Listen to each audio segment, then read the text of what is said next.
Paul Perdue, and I am the infrastructure nerd. And I'm Mary Jo Boyd, a legal technologist. You know, for years, maybe decades, people have been messing around with their income statements, trying to get things in there that really don't belong in there. Things like unapplied payments, unearned retainers, things that really belong in the balance sheet. Yeah, and you know, I think there are also things that they would like to see maybe on like a cash flow report. That's where I would want to see them, and I wish Tabs had a way to do that. Well, we just added the statement of cash flows report to the general ledger system. Could you show us? I sure could.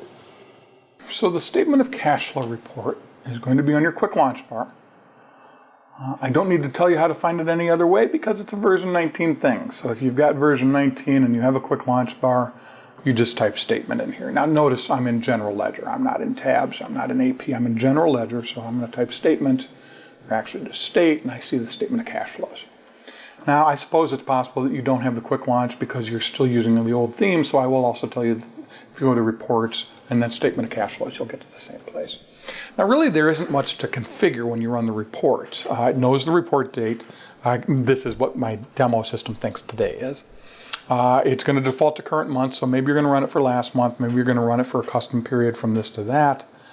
And if you run it for a custom period that it spans months, then you can include columns for each month or quarter or year. So you might have a 3-year statement of cash flows that includes columns for each year. You might have a 1-year statement of cash flows that includes columns for each quarter or each month, or maybe you've got a 3-month that includes columns for each month. Whatever the case, you can do that. You can also select which accounts, but that doesn't make sense to me. I suppose you can do it, but when we configure, which I'll show you in a second, when we configure the accounts to appear on the statement of cash flows, that's really where you're doing that. You can also specify these criteria, which are kind of neither here nor there, and you can change the sort order in case you're using departments and want to sort by that instead of accounts. But basically what you're going to do is you're going to select your month and maybe a custom date range and whether or not you want to include columns. So I'm going to go ahead and go with current month and preview. Now my system is my demo system, so it's showing my net income for this particular month of negative $57,000, which is fine. You might have a loss, and the statement of cash flows is supposed to be even more important to you if you had a loss. So that's, of course, entirely understandable. It's broken down into three groups. There's the operating activities, the investing activities, and the financing activities. So this is your cash from an investment standpoint. This is your cash from a financing standpoint. Some firms have these groups, some firms do not. All firms will have the statement of cash from the operating activities viewpoint, okay? So it shows net income and then shows the adjustments to reconcile net income to net cash provided by operations. And these are the accounts that you identify in the setup along with the others, but these are, you don't have to identify your net income as being your statement of cash flow. It's already there.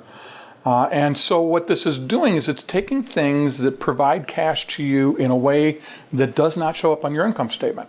For instance, a perfect example is unapplied payments. You get let's say that this is all for one payment of $21,886. You got a payment for $21,886. You applied it to the matter, but the final bill hadn't been printed for that amount yet. So it goes to unapplied. It does not show up on income. It doesn't know how to break it down yet. So it's not going to show up on your income statement, but it'll show up here as an adjustment to your cash position on the statement of cash flows. So we have an extra $21,886 in the bank that does not reflect in our income statement. And that right there is the purpose of this report.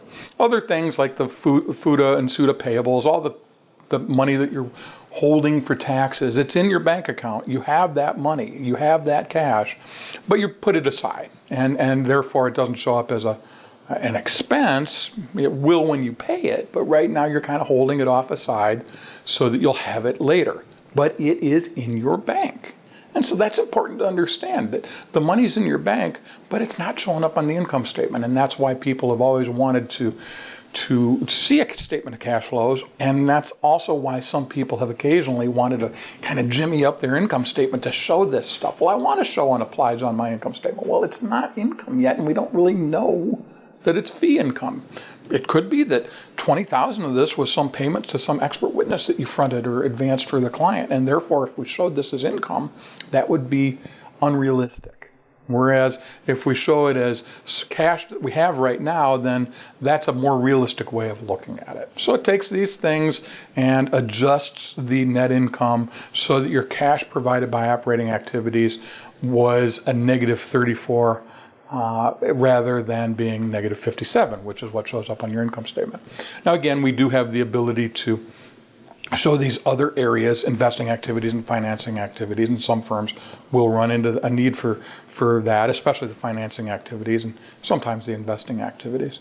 And then at the very bottom we have, well, your net cash increase for the period was minus 34,000, some change, but your cash at the beginning of the period was 93,000, so your cash at the end of the period is $58,508.04. That is your cash position right now, as stated by the statement of cash flows. Now, I mentioned that there's a little setup, and the setup is mainly that you go into the chart of accounts and you identify which accounts hold money that represent cash that's in your bank, but that's not showing up on your income statement. So for instance, if I go into unapplied payments, which is one of those that we saw there, and over to report options, we'll notice this new section called Statement of Cash Flows Classification. Now, usually you will just select Match Heading Account, which in this instance is operating. In other words, if we set up the heading account for all the payroll withholding things, FUTA, FICA, all those things that are getting put over into a holding account, if we set up the heading account for that class, that group of items as being operating, then all of the sub-items, the FUTA, the FICA, all the things that are being withheld will show up. And so most often you're just matching the heading account. You set up the heading account to be operating, and then all the others you simply set up to match heading account. But you can also go in and say, we're going to specifically say that this is an investment related or a financing related account that needs to show up in that other group. And so here, just for the sake of demonstration, I have specifically and explicitly said that this is an operating account classification. That's really all there is to it. You set up the accounts this way. Your accountant should be able to help you with that if you don't fully understand which accounts should be classified this way. And once you've got it set up the way you or your accountant have decided it needs to be set up, then simply running the Statement of Cash Flows report will give you what you want.